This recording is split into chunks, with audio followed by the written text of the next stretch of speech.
कि हम बैलेंस और हार्मनी अपने रिलेशनशिप में कैसे लेके आए। सो अभी मैं आपको बताती हूँ फेमिनिन क्वालिटीज़ क्या होती हैं एंड मैस्कुलिन क्वालिटीज़ क्या होती हैं, क्योंकि अगर आपको पता है तो बीइंग अ वुमन आप उन क्वालिटीज़ को एम्बॉडी कर सकते हैं, राइट। अब अगर मुझे पता ही नहीं है कि मैं वुमेन हूँ, मेरी फेमिनिन क्वालिटीज़ क्या हैं, तो मैं हमेशा मैस्कुलिन क्वालिटीज़ में रहूँगी और फिर वो आप मैस्कुलिन है, वो मर्द मैस्कुलिन है, तो मैस्कुलिन में तो हमेशा टकराव रहेगा, कंपटीशन रहेगा, राइट। तो एक को one has to be submissive in a positive way, not in that way कि हमें सप्रेस किया जाए totally, not that, but in a positive way. जब आपको अपनी क्वालिटीज पता है तो that will give an edge to a man to step in to his masculinity. अगर एक वुमेन है, एक औरत वाले रोल करती है या रिसेप्टिविटी में है, तभी एक मैन एक प्रोवाइडर के फॉर्म में आएगा। अगर हम ही ओपन एंड रिसेप्टिव नहीं हैं तो वो मैन हमें प्रोवाइडर नहीं बनेगा हमारा, राइट, क्योंकि उसको लगेगा ये कर तो रही है सब कुछ, so why do I have to do, और even let her ask for it, only then I will do. And फिर हमारे पास क्या है, why should I ask, ego clashes, right. Whereas दो पार्टनर्स में ईगो नहीं होनी चाहिए, क्योंकि जब हम पार्टनर्स हैं तब हम एक ही टीम के हैं दोनों, और हमें एक साथ ही खेलना है। Whatsoever game we are playing, this is game of life basically। तो जब हम पार्टनर्स हैं तो हम एक ही टीम में हैं और हम एक दूसरे के अगेंस्ट नहीं खेलते हैं, हम एक दूसरे के साथ खेलते हैं, तभी हम जीतते हैं एज अ टीम, राइट। लेकिन जब टीम में ही प्लेयर्स जो हैं वो एक दूसरे के साथ लड़ने लग जाएंगे तो जीतेगा कौन, राइट, ऑब्वियसली somebody else। और इस केस में तो दोनों हारेंगे। It's a lose lose situation. जब हम पार्टनर्स ही आपस में लड़ रहे हैं, इट्स अ लूज लूज। कभी उसमें से ये जीतेगा तब भी हार है, ये जीतेगा तब भी हार है, बिकॉज ईगो क्लैशेस, राइट। तो अभी मैं आपको बताती हूँ कि फेमिनिन और मैस्कुलिन क्वालिटीज क्या होती हैं। तो सबसे पहले ये जानते हैं कि आप सबने शिव शक्ति का स्वरूप देखा है, right. Half man half woman, आधे शिव जी आधे पार्वती, आपने वो रूप देखा है, राइट। तो अब सृष्टि ने जो हमें रचा है, चाहे आप एक मर्द के शरीर में हैं, चाहे आप एक औरत के शरीर में हैं, हमारी आधी ऊर्जा जो है, like we are made up of energy, right. तो जो हमारा आधा पोर्शन है वो फेमिनिन एनर्जी डोमिनेंट है और जो आधा है वो मैस्कुलिन एनर्जी डोमिनेंट है। तो मोस्टली हमारा जो लेफ्ट पार्ट है बॉडी का, ये फेमिनिन एनर्जी डोमिनेंट है, जिसे हम शक्ति बोलते हैं, राइट। एंड ये जो राइट पार्ट है हमारा पूरा, ये है मैस्कुलिन डोमिनेंट एनर्जी, जिसे हम शिव बोलते हैं।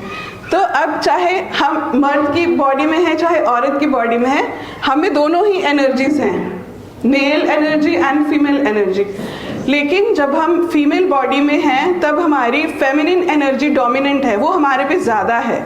तो हमारी जो क्वालिटीज़ हैं, हमारा जो नेचर है वो वुमेन वाला रहेगा, राइट। और जो आउटर में जो मर्द के शरीर में है, उनकी जो एनर्जी है वो मैस्कुलिन एनर्जी डोमिनेंट रहेगी और वो मैस्कुलिन वाले काम करेंगे, राइट। जैसे कि फेमिनिन जो है वो रिसेप्टिव है, वो सॉफ्ट नेचर की है, ठीक है, और वो इंट्यूशन है, राइट, क्योंकि man don't have intuition, women have intuition, right. बहुत स्ट्रॉन्ग इंट्यूशन होती है।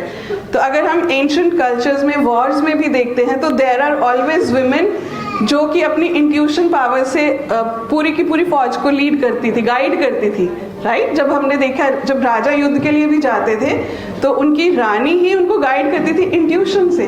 तो हमें सृष्टि ने ऐसा डिजाइन किया है कि औरत वो करेगी जो मर्द को नहीं आता और मर्द वो करेगा जो औरत को नहीं आता, राइट। तो मर्द जो है वो प्रोवाइडर है, वो हैं, इसीलिए वो फिजिकली हमसे स्ट्रॉन्ग हैं और हम फिजिकली नहीं लेकिन इमोशनली हम स्ट्रॉन्ग हैं, राइट। और क्योंकि हम इमोशनली स्ट्रॉन्ग हैं, हम अपनी इंट्यूशन के साथ ज़्यादा कनेक्टेड हैं, इसलिए हम इंट्यूटिव हैं। और मर्द इमोशन के साथ कनेक्टेड नहीं है, वो मेंटली स्ट्रॉन्ग है, वो फिजिकली स्ट्रॉन्ग है, इसलिए उनका इंट्यूशन पावर इतना नहीं है, इसलिए वो इमोशंस को नहीं समझते हैं, राइट? क्योंकि अब हमारी सोसाइटी ने फेमिनिन एलिमेंट को निकाल दिया, मैस्कुलिन एलिमेंट को इतना डोमिनेट कर दिया कि अभी विमेन में भी मैस्कुलिनिटी है, राइट? तो इसलिए मेन अपनी इंट्यूशन से जुड़े नहीं हैं, राइट? वो इसलिए इमोशंस को फील नहीं करते, और जब औरत बात करती है वो इमोशन से करती है, और वो मर्द को एक्सपेक्ट करती है कि ये इमोशनल वे में ही इसे समझे, राइट? लेकिन वो सामने से नहीं, उनको लॉजिक चाहिए। अब औरत को उस वक्त लॉजिक नहीं आता, जब हमें इमोशंस आते हैं हमें लॉजिक नहीं आता, हम उन्हें 1 2 3 4 5 6 नहीं समझा सकते, बिकॉज हम वो महसूस कर रहे हैं और हम चाहते कि वो भी उसे महसूस करे और इस चीज़ को समझे, right?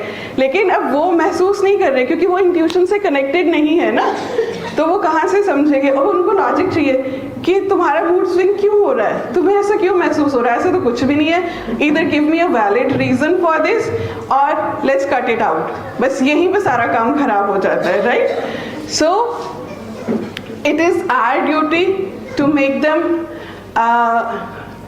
Feel what we feel, right? तो उसके लिए क्या है, we have to be open and receptive। तो हमें अपनी फेमिनिन क्वालिटी में स्टेप इन करना है। जब हम एक पूरी तरह फेमिनिन बनेंगे, हम रिसीव करने के लिए रेडी हैं, compete करने के लिए नहीं, बट रिसीव करने के लिए, then he'll step in and he will start giving, right? जब तक हम रिसीव करने के लिए अरे नहीं, I can do it, I don't want, तो कल को when you need, he would not do it, right? क्योंकि बाय नाउ हमने उनको कंडीशन कर दिया है कि वो नहीं भी करेंगे तब भी हमारा चल जाएगा, राइट? तो वो कंडीशनिंग हम ही ने कर दी, और बाद में फिर हम कहते हैं कि why are you not doing, why is he not doing, right? So that's the point, that's the point.